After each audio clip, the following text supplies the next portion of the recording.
Just have fun. Yep. What up, lovelies?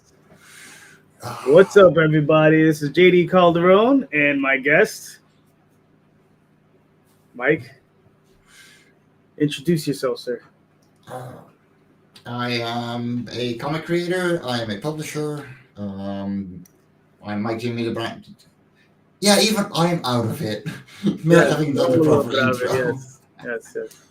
But right now we're focusing on the Radiant site and the Oswald Chronicles. If I was a few inches taller, because we're closing out and we're gonna have a little party. Yep. So that's cool. You got 17 minutes, man. It's going down hard. Yeah. I mean, it's good though. It's good. I'm genuinely surprised we managed to hit goals still. Because it was looking pretty bad for a good while, and then somebody decided to get the highest tier. Nice. Yeah, like I did not expect that. Well, listen, that's good though. Hold on, let me. It is. No, I'm super happy about it. It's funny. I was talking to Daphne about doing this. Her and Nita are booked, so that's why we're not on their show. Yeah. But I did as much pushing as I could. They were pretty adamant about not shifting a guest. I was like, it's fine. Yeah, I get them.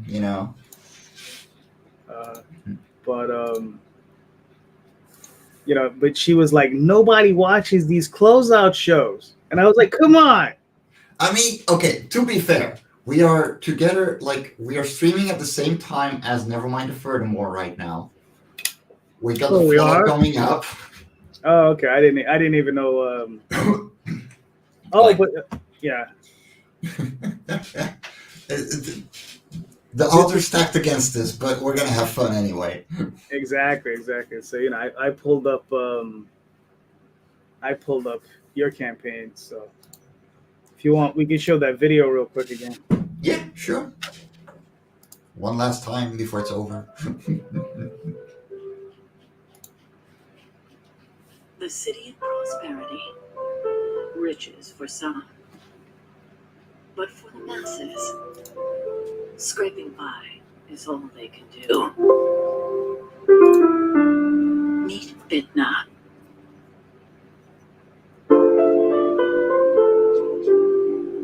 It's a hard life with an even harder reality.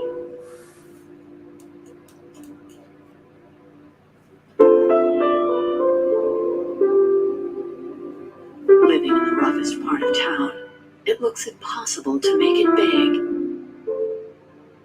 But maybe she will find it in a simple dress. The Radiant Site, a new romance story by Martin Fisher.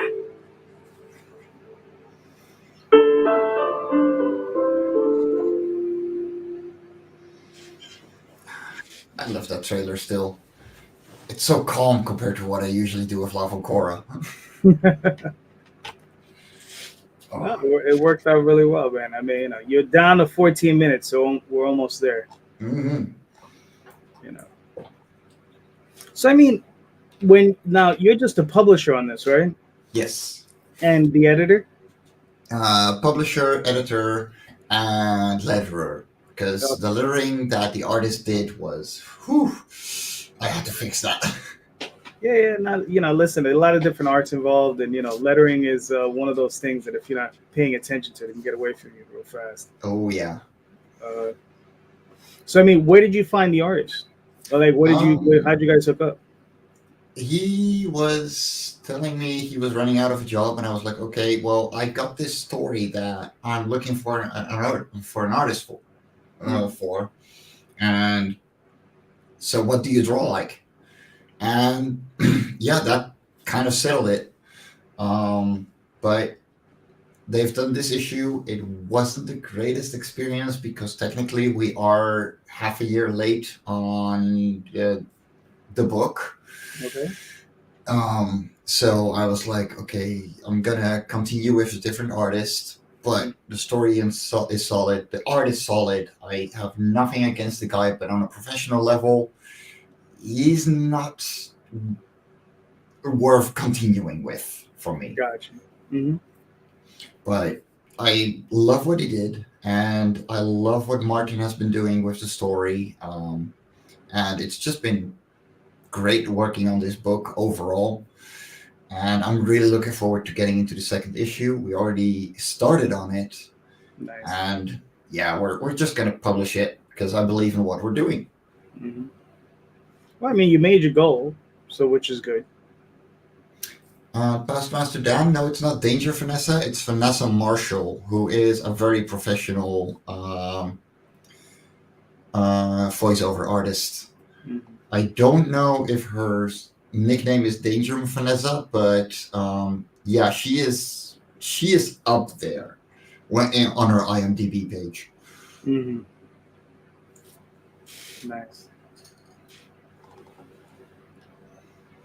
So I mean, this is the first issue. When all right, so you're gonna obviously produce this. When are you? How long is it gonna take you to fulfill this campaign? Literally September, and it will be out. And then it's just a matter of customs. Like Laugh and Cora 5 took a month in customs as well, Ouch. which really hurt. Mhm. But it's out of my hands. Yeah. But that is going to be sent out to backers. In this week by RJ, and this is going to be fulfilled by RJ as well over a Critical Mhm. Blast. Oh, So we're it's not going to take long. Like I am actually going to print this book this week as well, so mhm. it's coming real fast. Gotcha. Nice. Okay. Cool.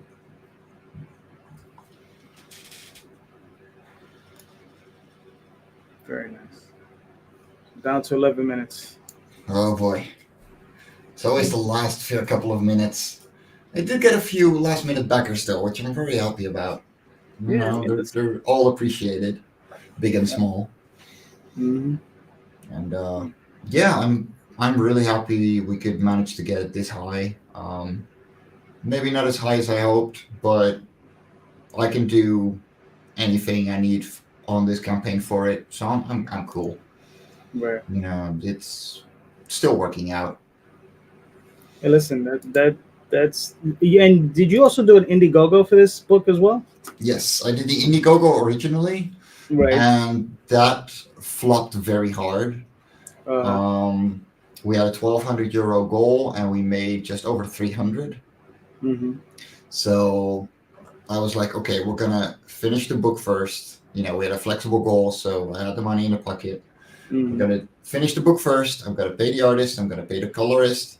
Right. And once the book is done, or at least nearly done, I'm gonna run it on Kickstarter, and that worked out. So next time, I'm gonna finish the book again, and then run it on Kickstarter because it just, it gives me a lot less stress. Right. I would imagine. Yeah.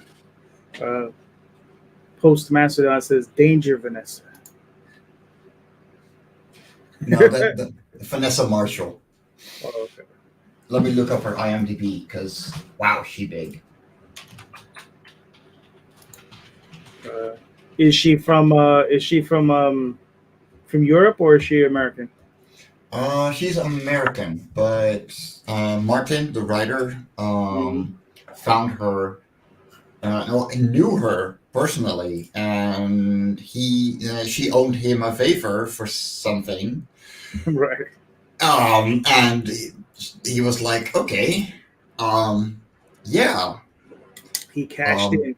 He cashed in. Like, Mhm. she's in Solar Opposites, Young Justice, Marmaduke, TOTS, which I don't know, Star Trek Lower Decks, Star Wars The Batch, Rick and Morty, Finals. What?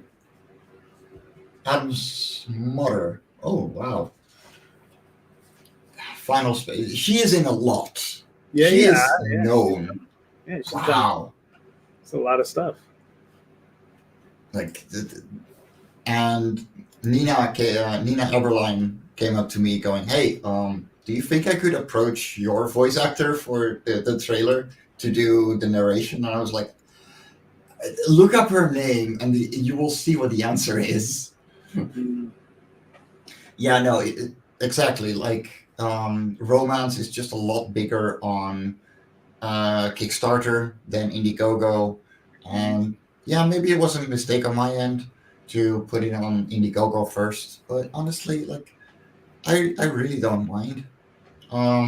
Like it's a lesson learned, right? And as long as I fulfill the book and keep the contact and be honest about it, like I'm doing everything in my power. So, and we got another backer. Yeah. Oh yeah.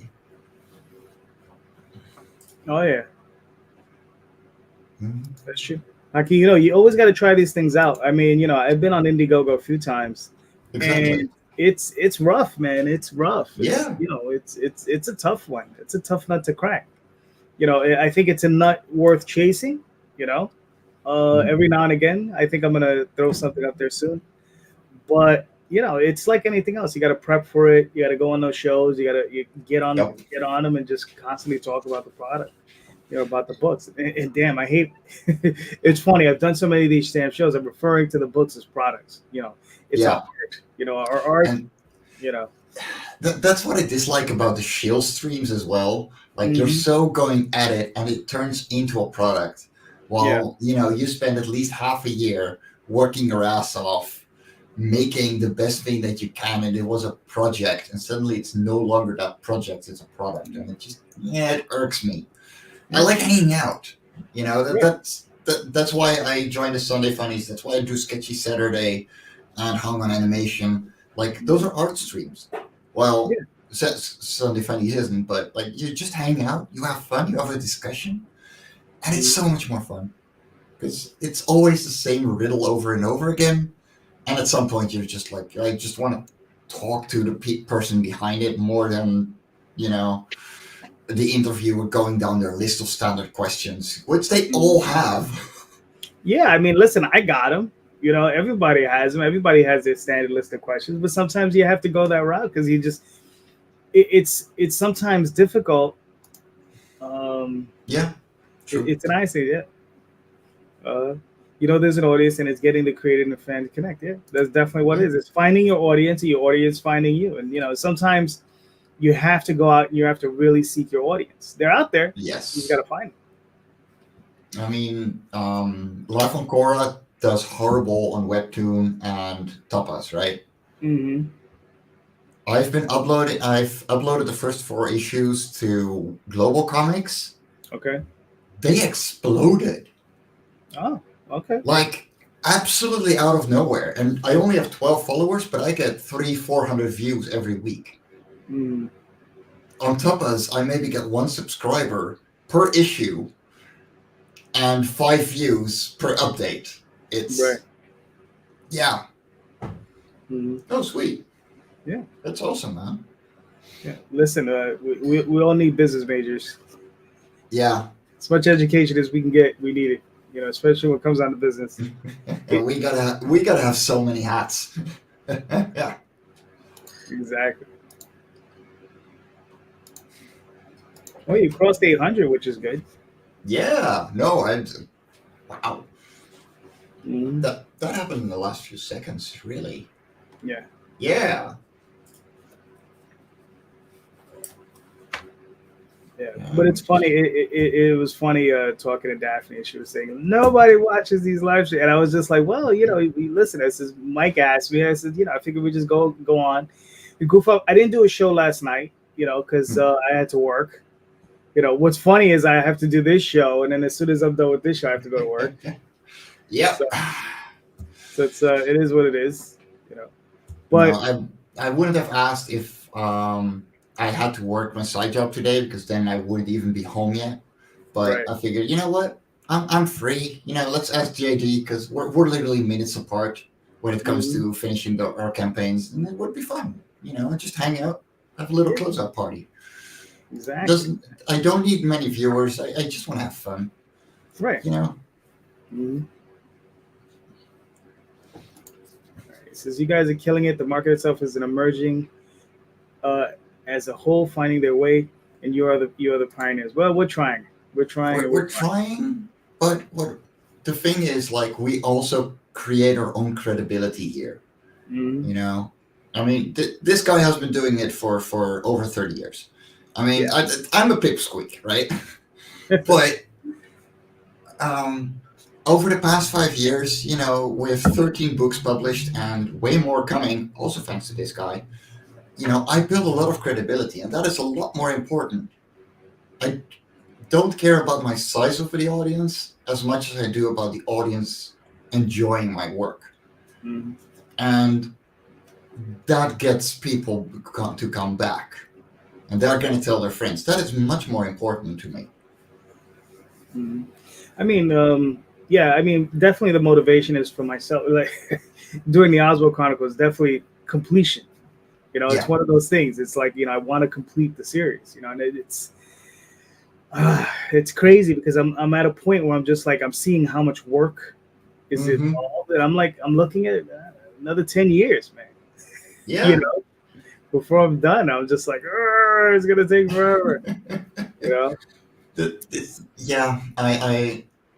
I can see the same with Love from Korra. Like, my writers are so enthusiastic. I got a couple of two-parters coming up. Mhm. I have scripts up to issue 11. I'm two-thirds through issue 6. Nice. And I'm just going, oh my God, how am I going to keep up?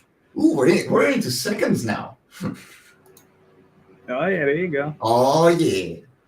Uh, we're counting down. There we go.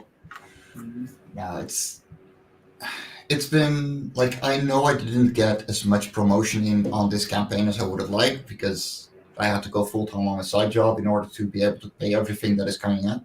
Mhm. But nonetheless, I'm very okay with these numbers. Like, this is legit a success for me. Listen, I mean, this is what your second campaign, third campaign? Um, I No, this is. think no, I've done way Oh more. yeah, you're up to 6. Okay, so this is number 6 for you. Yeah, this is my 6th on Kickstarter, and then I've got, I think, 4 on Indiegogo. Right. So, you know, I've done uh, 10 campaigns, you know, and actually failed a couple as well. You learn, Yeah, you but you you you, you just got to keep putting them out, keep learning. yeah, Uh, I mean, Daphne and I are going through a bunch of stuff that's just like just research stuff and trying to figure out what's going on, what sells best, how can you best sell a book, and you know, some of this stuff is pretty obvious and some of this stuff is pretty funny, you yeah, know, but it's just you just got to keep pushing. that's the main thing. You just got to keep going, keep Mhm. showing yourself off. Yeah. And hey, good morning, Mike. Mhm. Now, you also sell these at conventions, so I mean, how are you Yes, doing at shows? amazingly. Mhm. Like, the Dutch market is just gobbling everything up that I'm creating. Mhm. It sounds very vain and braggy, but I don't know. Like, the things that I'm publishing, they hit. You know, they're things that people haven't seen before or are completely new to, or um, yeah, like La Focora is pretty unique, and that is doing like did well from the first issue onward. Mhm. I've been showing this one off, and people were so interested, and I was like, I'm sorry, I don't have a book yet, you Mhm. know. And the Sin Killer, like, I the first time I took it along, I had 10 copies from Right. Ravi's campaign. They sold in 2 hours. Like, I was out in 2 hours, and I had people walking up to me going, I saw that book earlier. Where is it? Mhm.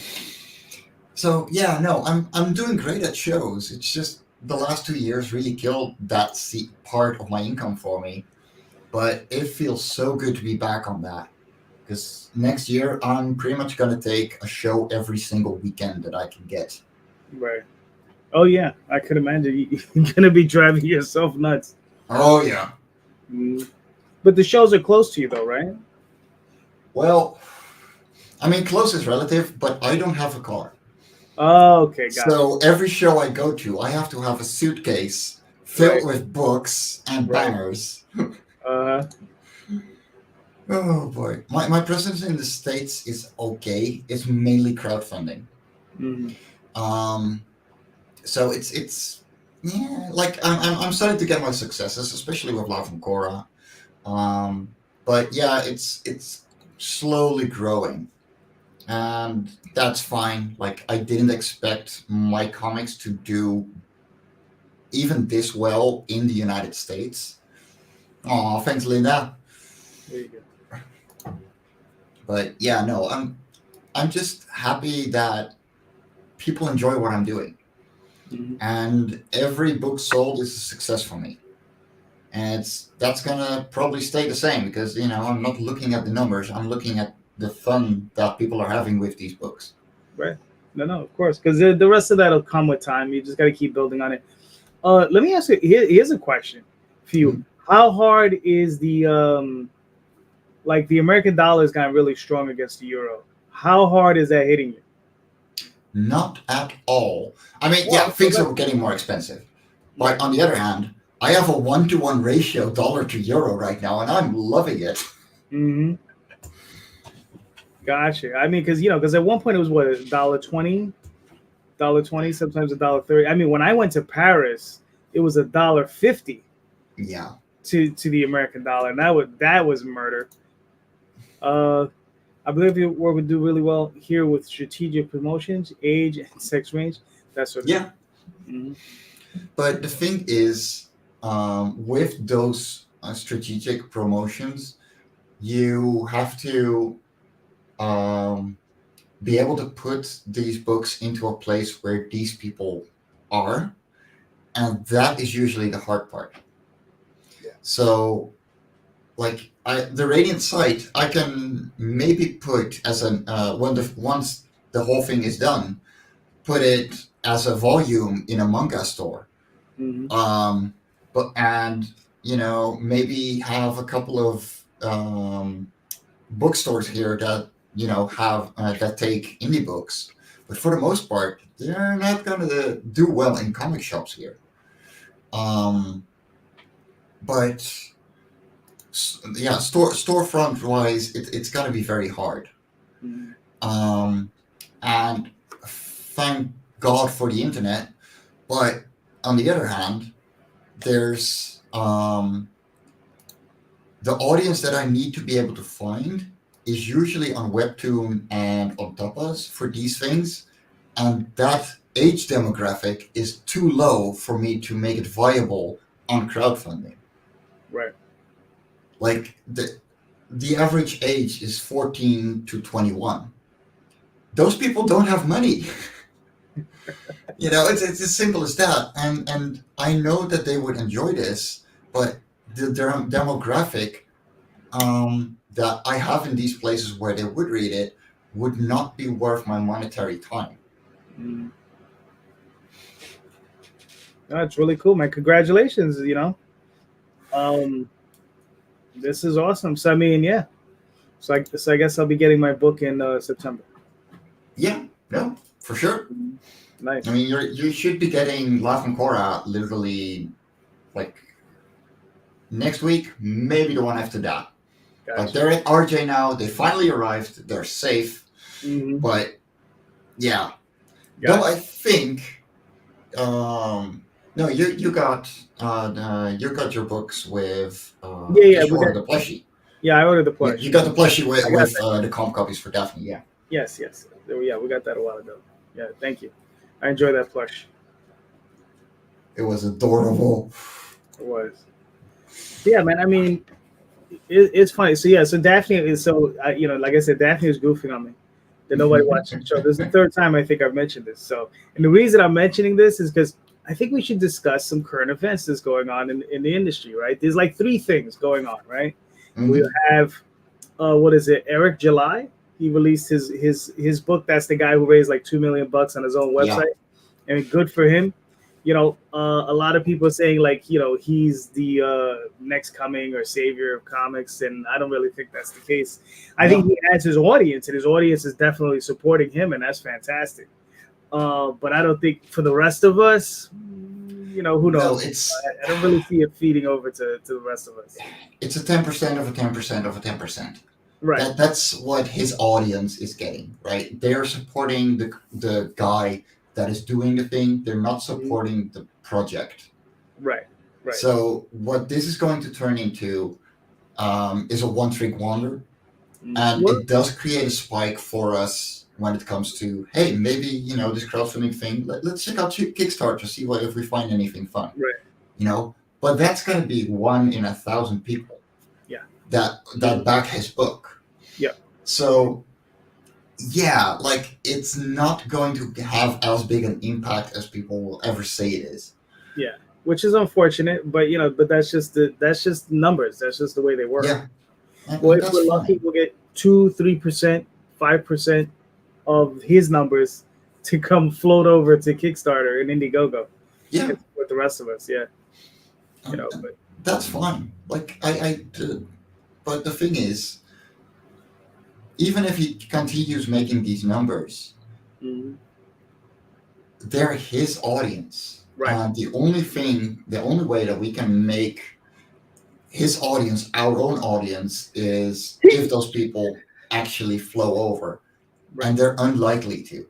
As a realistic standpoint, no. Right. I hope they do. We all do. Right. And it's not a one bucket that we all drink from. It's just it's all kinds of audiences. Also, like I don't know how interested or how interested he is into promoting other creators. You know what I mean? So that's the other portion of it. Is just like who would he bring anybody on the show? Anything like that. I don't think I've ever seen him do it. Maybe he has. No. I'm not familiar. I've watched his show, but I'm not overly familiar with it. I haven't watched a lot of it. So I'm not familiar with him at all. So I really wouldn't know. But I hope he does. I hope he does more of it now that he's actually running, because that would do him and the industry a lot of good. Oh yeah, definitely. And but then he has to pay that forward, and if he doesn't, then it's just going to be a one-trick wonder. Right. Well, I mean, here's the thing though: is like it looks like he has really good artwork. I know he's invested he's invested a lot of money, over $100,000. It's easy for me to sit back and say he overspent. But I don't know the quality of art. Like I've seen some of the artwork and it's really good. But I mean, it's a little difficult to say, whether or not he overspent or not. I mean, I don't know. He hasn't really revealed too much of the interiors. Yeah. But $100,000 for a 96-page book, it is sounding that's on the high end. That sounds like I have this idea, I have this money, do it. Right. And so what I'm sorry to say it, and it sounds like I'm bashing him. Trust me, I wish I had those 100K. Oh, of course. I'd spend them a little differently, but I really wish okay, so what, you have fast, high quality, or expensive. Right. I think he got all of those. And he got all of those. Got all of those. Because he went with the 100K. Yeah. And I don't blame him for it. He had it, he went for it. But I hope he got an editor. No, I think he does. I think he does have an editor. Yeah, I mean, that's one of the things. Because here's the thing. Here's where as they say, the wheels hit the road, or whatever they call it, whatever that term is that he's going to release this book, right? And, is this going to be, if it's just a good book and it's fun, and more important, it has to be fun. Yes. Even more than good. It has to be a fun, enjoyable book, right? I don't expect it to be an Alan Moore, Neil Gaiman, level, type of. Well, that's fine. Right? But yeah, that's fine. It doesn't have to be. It has to just be a fun, good book. But if it hits the realm where it's just kind of like, oh, it was okay.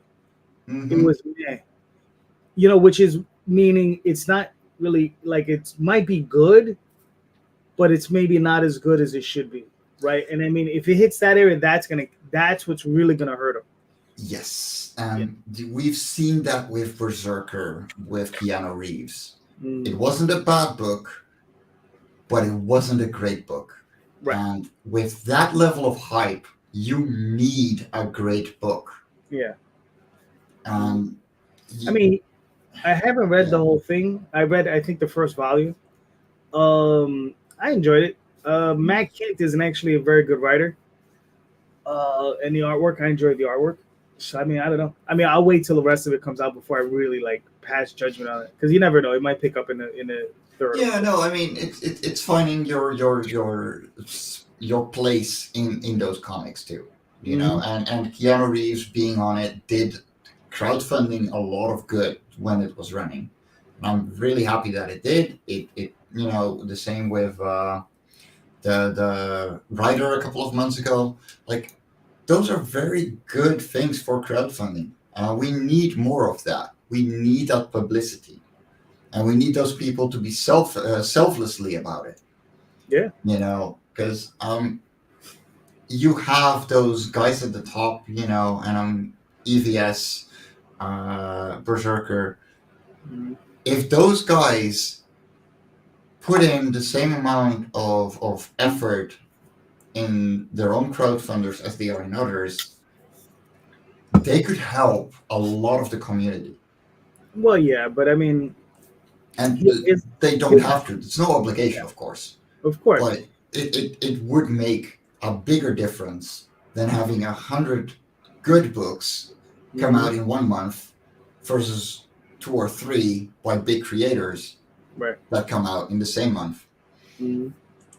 Yeah, I mean, I think with someone like EVS, I mean, you know, I've done some research, and it seems he had issues as far as, like, you know, people relying on him a little too heavily and getting on his case, and it's just like he doesn't owe you anything, you know.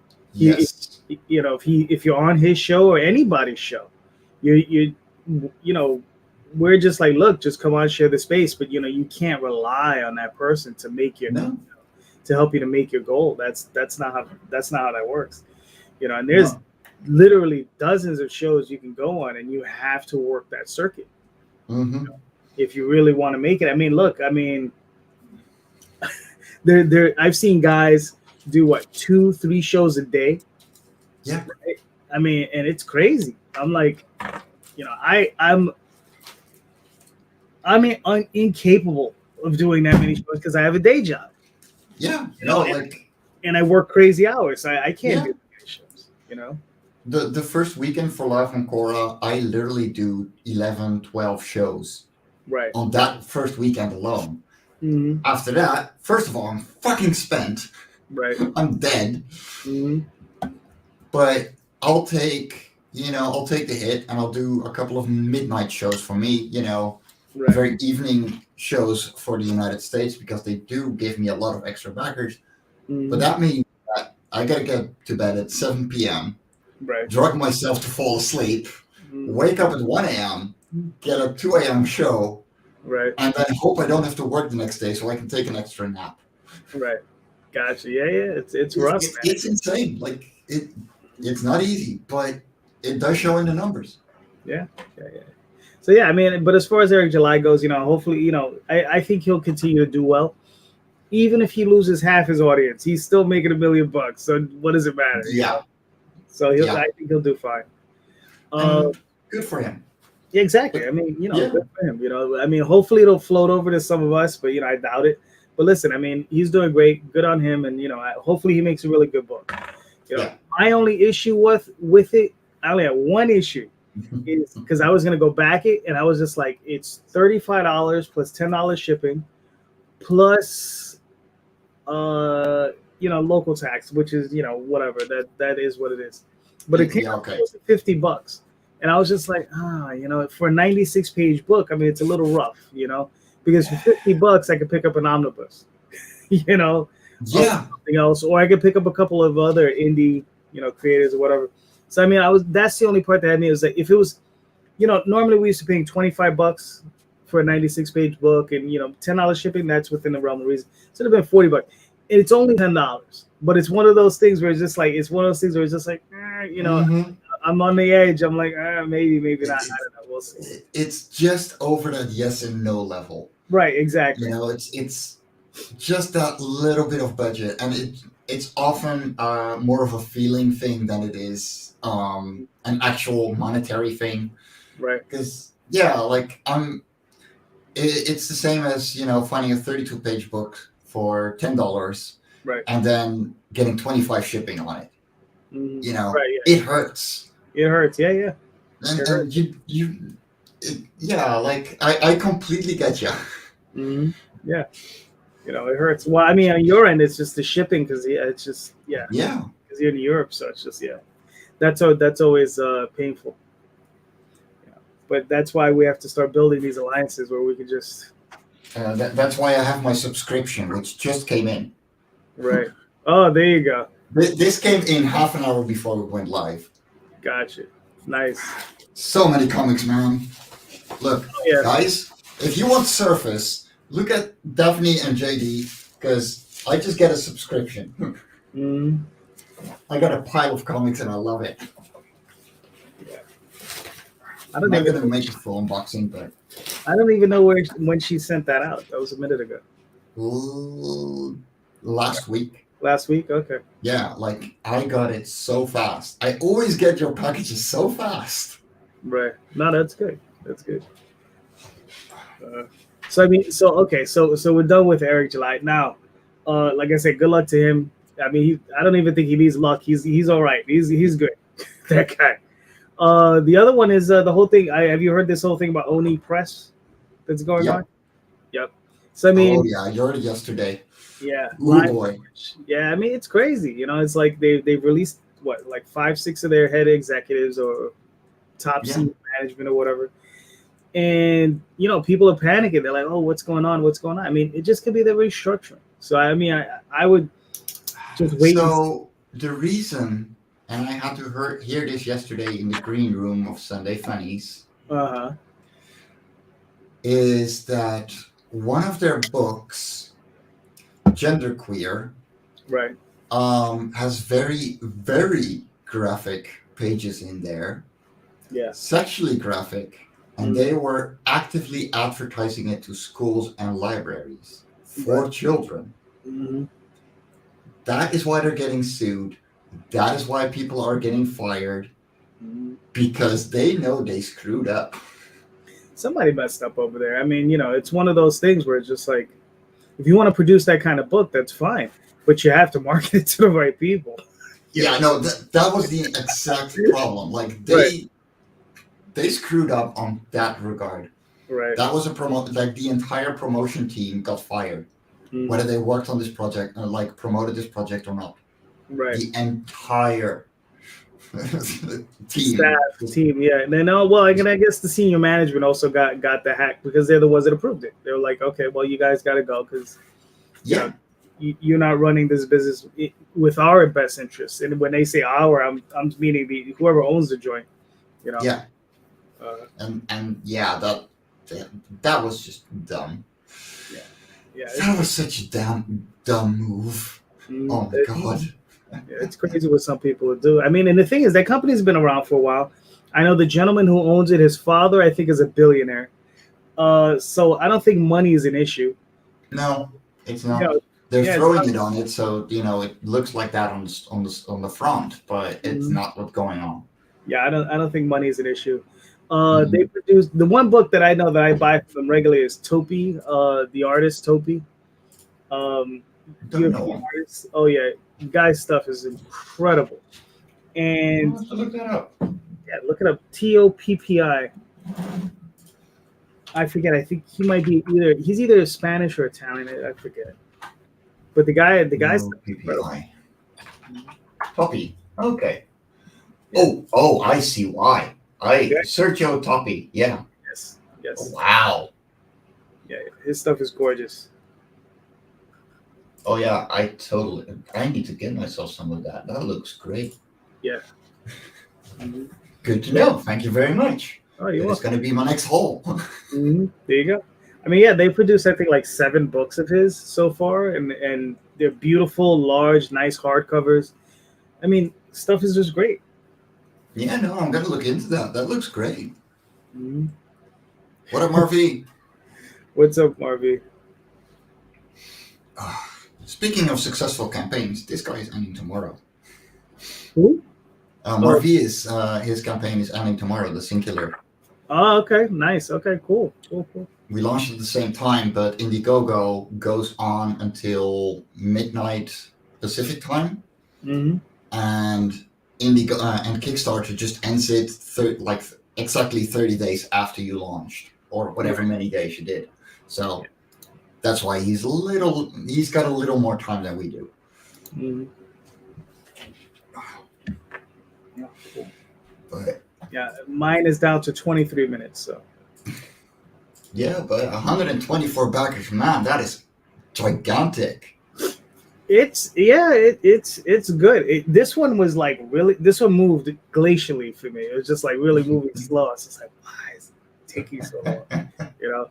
But it's also I put the goal a little bit higher. Put it at 2,000 instead of 1,500, what I normally do. And it just took a while. And it was just like, oh man, this is just taking forever. It's like pushing a truck up a hill. I was just like, you know. Well, I think that the higher goal and just seeing a lower percentage go up does make a backer more hesitant to go. True. Hey, what up, Pops? Yo, what's up, Pops? This is hello, Barbie. He's probably talking from work or something. But I think the thing with Oni Press is interesting is like what's going on there is just like, but I think they're just restructuring and they're just trying to get the business back to where they need it to be at, you know? No, they got sued by several states. Oh yeah. And that's expensive. Ooh, yeah. That takes some restructuring, all right. Yeah, exactly. You know, and I mean, I remember very early on, I learned as a manager, working in business, the one thing they teach you is they say, listen, one of your main jobs is to make sure the company doesn't get sued. Yeah. That's one of the main things you're there for is make sure the company does not get sued. Oh, and, yeah. Those guys failed, and they failed spectacularly. So it's not necessarily a good thing. It's just like, So it'll be interesting to see. Hopefully the companies will keep hopefully Oni will keep running along and keep producing books, keep doing what it's doing. They have really cool books. No, yeah, I mean, like I said, I know a couple of them. And I'm very happy with the kind of movement that they're doing on LGBTQ books and everything. Like, I'm behind that. Just they screwed up. Yeah. And hopefully they'll own up to it. Mm-hmm. And then just make sure they market it to the correct markets, and that's all you need to do. Just market it to the places it needs to be marketed to. I'm sure the book is a good book, but it's a good book for us, for adults. Yeah, exactly. Like you wouldn't put Oh Joy Sex Toy into a library either. Right. Don't. It's not that kind of book now. No, not at all. Now the other thing that's going on is and I know you haven't seen it because you told me you don't go to the movies, is Thor: Love and Thunder, where a lot of people are just beating up on it because it's a little too funny. It's a little too some people like say a little bit too much LGBTQ or whatever. But I saw the movie twice, and I'm looking forward to seeing it a third time. I enjoyed the hell out of the movie. I thought it was a lot of fun. Here's the thing, right? Opinions are like assholes. We all got one, but we don't need to hear it. If you had fun during that movie did its job. Oh, he's gonna get the pony. Yep. But like, that is fine.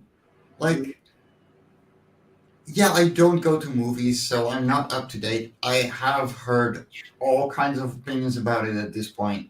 I'm like, as long as I haven't seen it myself, I'm not gonna have an opinion on it. Right. And if you enjoyed it, that is only a good thing. That means you didn't spend 1.5, 2 hours, maybe more, on a movie that you actually didn't enjoy. Right. And wasted a bit of money. That's a good thing. Damn it. Listen, this stuff in there that's just hilarious. The stuff with the goats. I mean, he has these 2 goats. Hilarious. Just ridiculous. Because for me, it was just ridiculous and funny. And it, a lot of people, I think they're saying it's a little too jokey. Like, and I get it. There's some parts where it's just like, okay, then maybe they could have squash that down a little bit. Or they could have compressed that a little bit. But overall, I mean, I thought it was a fun movie. I thought it was a really good movie. I thought it had a lot of good heart in it. You know, and Chris Hemsworth is always funny. All the other actors are really good in it. You know, special effects. You know, I think seeing Russell Crowe as Zeus was hilarious. Right? That I can imagine. Russell Crowe as Zeus speaking in a Greek accent. You know. Yes. Yes. You know, I'm from New York, so for us, it's like, you know, I was like, I wanted to ask him to, you know, to place an order for a sandwich or something. This is like an angry salad. That sounds awesome. Yeah. But it was, like I said, I think it's a lot of fun. I think people are beating up on it for not any good reason. You know? Yeah. Okay, it's probably just not what they expected, and therefore it's bad. Yeah, I guess. It's not familiar enough for them to appreciate it, because that is what a lot of complaints are usually like. Yeah, and I think also the type of movie, I think Taika Waititi moved a little bit more in the funny aspect of it, because if you look at the core of what the movie is about, it's about, I think it is Gore the God Killer. I think if you just focused on that, the movie would be very, very serious, right? And just maybe a little bit over the top serious. You know, he's literally out there murdering gods or whatever, and he shows a little bit of that, but he doesn't really get into it the way they did in the comics. You know, but in the comics, they like really got into that section of it, whereas like, you know, you see Gore going out there just like murdering whole pantheons, and it was, in a comic, it was awesome. It looked great. But yeah, if you would have done it in a movie, it would have taken it in a different direction, and it would just been a little bit too heavy, you know? Yeah. And don't look at the comics as a direct taking of the movie. Like take it as its own thing too if you have to. Like and sometimes you just gotta go into something, but like, it's a movie, don't look too far into it. Like Mark says, part of the issue is they expected the Thor to be a guy. Now, are you referring to Jane Foster being Thor? Because I've never considered Jane Foster as Thor. That's where they messed up. I think it should have been the mantle of, you know, what is it? The God of Thunder was passed on, not necessarily the name Thor, which really never made any sense. So. Yeah, okay, that doesn't make sense. Yeah. Like, yeah. But, yeah, like, if you had, like, that's the thing about anything, really. Like, if you enjoy it, all the more power to you, whatever it is.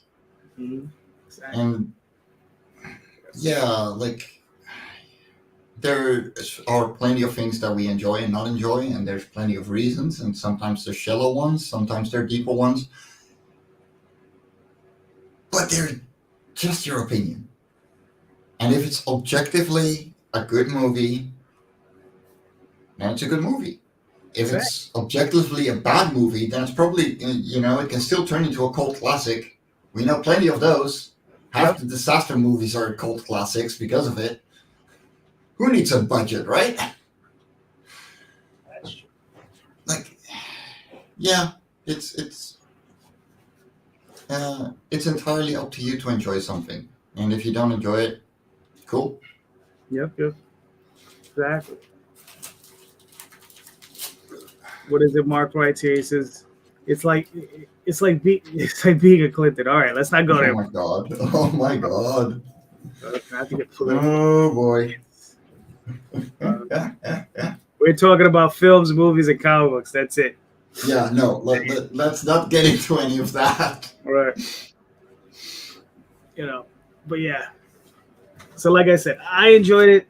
If you like goofy movies, go see it. I think it was well worth. You know. There you go. Exactly. Wait till the Sin Killer comes out to theaters. That it'll blow. There you go. Looking forward to seeing it. All right. Actually, let me see where we're at. Looks like we're still at 124 backers with 14 minutes. All right. Cool. Yeah, no. That's a new backer record, isn't it? Not my previous one. I actually had 136, I think. Oh. But this is good though. This is really good, especially for this campaign. I ran it for 24 days. It was I went through a lot of rejiggers on this one. Like I was gonna just do one book, and then I decided to do the two books. And I think that might have thrown people off, is because I had the Yeah. the event. What is that? If I was just a few inches taller, which is the main book, Mm-hmm. right? Which is this, which is done by Aurelio Tillis, and then also doesn't have my main artist on it, but it has a different artist, and I love Aurelio's art style. Yeah, no, it looks great. Yeah. But I think that might have thrown a few people off. Yeah. But like I said, it's an Oswald Chronicle. It's one of his stories, so it's one of his really early stories. It goes in between passing queens and making homes, and we were just passing through. So he doesn't know anything about magic at this point, really. And then there's this one, which is my 100 Artist Project. And this one's a little weird because it happens much later in his life when he's and he's an emperor at this point, and he's in the middle of a war. So he's doing stuff. Mm-hmm. And it's we see him destroying an armada, and the key thing in this story is that he learns where his power comes from, and the sacrifices that's going on. So that's what happens there. The other nice thing is it's in color, so I thought that was cool. Yes, because most of them are in black and white. So I was like, all right, well maybe we should color this one up. And sometimes when I have the extra cash, I'll just have something colored kind of randomly. So it's a little weird. No, it just looks great. Like I'm looking forward to getting this one as well. I think this was one of the back 3, get 4 things, but I have to check the pack. So, I mean, and the campaign itself did okay. It's 3240. That's respectable. Yeah, no, for sure. It's very respectable, and it's overnight success, 10 years in the making. Probably 30 years in the making. There you go. Yeah. And the other thing is like, I always tell everybody, it doesn't matter. Like this money, it doesn't matter how much I raise. I could raise $30,000 and it'll still go all to the artist. Yeah. I'm still putting it all right back into the project. Yeah. So that's the one thing, if you ever decide to just give me cash, I'm probably just going to put it right back into the Oswald Chronicles. Mm-hmm. So, I do exactly the same. Oh, I got some money to spend. Hold on, let me pay someone. Exactly. That's where I'm at. I just really enjoy putting out the book and just constantly sharing it out. And the one thing is also, it's like the books are done. Yeah. So it's all ready to go. Yeah. I always get printer. I try to get printer proofs before each campaign. Actually, you do have printer proofs of the Seradian slide note too. Let me grab one. There we go. And what irks me most about it? There's literally only one spelling error in there. And it's literally on the only page I did not look into. Right. Well, I mean, if it's just a proof, you have time to change it. So exactly, like it's literally one typo, so I'm good. Exactly. Yeah, that looks great, man. I'm looking forward to seeing it. Yeah. I mean, and I, like I said, there's some fantastic covers on there. Like there's pronouncing is Donna, is Dhana. So I'm pretty sure it's Donna, and his last name is just. I'm pretty sure I'm messing. I know I'm messing it up. But yeah, he did fantastic work. I love that cover. Donna Priyanka, I guess. And then that was by Aurelio Tillis. He's the artist on the interior, so that looks great. Yeah. This is Jade Gonzalez. Always doing great work for me. She's fantastic. And this is Emmanuel Francisco or Mannix. cover with colors by Slam Mac. So Now go grab it, guys. You only got 8 minutes left. yes, go grab a copy. This is some high quality stuff. I am enjoying it, so that should say enough. There you go. Thank you. I appreciate that. It's a little weird. I don't normally like even on my own show. I don't normally like push Yeah, no. other people's shows to do that. It's hard. I know. Uh, so it's a little weird. It's a little weird, but it's cool though. So I mean, so Mike, tell me about all right, because you're obviously in the Netherlands. You told me that there's practically a show every weekend, which is nuts. Yeah. Yeah. It's like there are 2 or 3, the Netherlands, Belgium, France, right under each other. Right. France is a little too far away from me. Belgium is doable by train. Mhm. But yeah, it's insane how many shows we have and how big comics are. Mhm. And what you find is that a lot of them are comic collector conventions. Right. So they really look for the first prints. They're looking for the new thing that might grow big one day. Mhm. And because there's so many shows and the comic collectors go there, the comic book shops are very hard going on independent comics. Right. So I only got Love and Cora into one store. Mhm. And otherwise it's just a blatant no. I'm not publishing this. I'm not going to sell this at my because I need the shelf space. Right. But even so, every single show I go to, I at least run it cut even, or I get double. It's really easy for me to sell those books because people want them. The consumer base is there, and it's just fun to have a 6-year-old kid that doesn't even say a word, Right. Pick up a copy of one of your books, go through it, lay it down, run up to his parents to ask for the money, grab it, and walk off, nearly walking into a wall, reading it. And I'm seeing that in all age groups. I got the 6-year-old kid, but I also have the 50-year-old teenager. I have the 60-year-old hardcore collector, all doing the same thing. Nice. It's hilarious. Yeah. No. That's always a good thing, man. I mean, that's gorgeous. Yeah. Yeah. And, That's fantastic. It's weird, man. I've gotten compliments from people. I've had parents thank you. I had one group of parents that would come over to me and they were thanking me because their son suffered from a form of autism. He wasn't reading, right? But if he had Oswald, he would read him.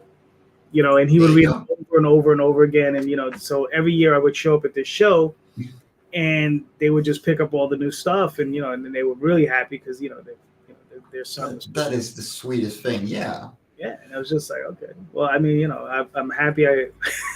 I'm happy that it worked out. And what's funny is that at the time it was only prose. That it was all prose. It wasn't even a comic yet. So it was just, this was a while ago. So, yeah. Yeah. Kids want to read. They want to read all kinds of things, but you really have to, as a parent, you really have to show them what is possible and what kind of things they can actually be interested in. The kids have a very one-track mind. If they want something, they want it. Yep. But the moment they want something, they are going to be invested. And as long as they're only slightly invested, they're going to come back for that. You're turning people into new fans, especially the younger ones, and they're going to try and broaden their horizon because they enjoyed this one thing very much, so they want more. Yeah. And shows especially do a lot of good for that because there is so much good quality stuff for all ages on these shows. Mm-hmm. Yeah, man. And that's the other thing I was going to ask you is how many other indie creators do you find when you go to these shows? I'm not talking about what we refer to as professionals, but I'm talking about other guys like you who are self-publishers. How big is that scene out there? I'd say about 80% of all the people that are there. Mhm. You have literally three groups. Right. You have the small press publishers, Mhm. the freelancers that are doing their own thing. Right. You have the fan artists, and just the artists in general. Those are in the artist alley usually. And then you have the resellers. The banana boxes full and filled Right. up to the brim with comics, with Mhm. older comics that you just flip through to look for the one you're missing from your list. Right. And it's always those three. Mhm. And unless you're going to like Dutch Comic Con, which is so big that it outgrew itself and it's all kinds of merch and stuff, Right. you're always going to find just those three groups. And a lot of it is small press. Mhm. And it is so much fun to talk to these people because you're all like-minded and you're all looking for, getting that same goal of just getting people to read what you're enjoying. Right. And yeah, like the new artist for the Radiant site, I met through these conventions. Mhm. She is a creator from the Netherlands that I talk to regularly. And she came to me going, hey, you were looking for someone. Right. I'm available. And I'm like, how can I afford you? But we got to an agreement, so. But like, yeah, it's a very open community that I found, compared to the bigger cons or anime conventions. Mhm. You're gonna see those groups and you're gonna do the best there. Like, I'm really looking forward to getting Oswald and Tall Tales onto my booth table because they're gonna sell like hotcakes, I'm sure. Well, I hope so, and that's something that I don't think we've even announced yet. Yes, the Oswald Chronicles and Tall Tales will be available in Europe through Mike Jimmy. There you go. That's gonna be awesome. And we're down to seconds. That's why I pulled it up. So Yeah, I figured. you know, No, I'm really looking forward to getting these books out. I mean, it's going to be A4, so it's going to be slightly bigger than what you're used to. mhm. And if any United States people want to get them, yeah, you can still get them through my website. They will be listed there. But first, I got to print them, and I got to take them to some shows. So let me take care of that first. Listen. It's gonna be really interesting to see how they do out there.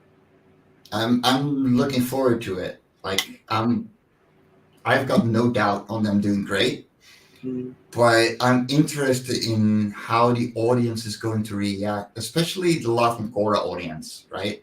Right. Because it does go down the same kind of interest when it comes to the subject matter. Right. So I'm looking forward to seeing how they react to your stuff as well. Mhm. Yeah.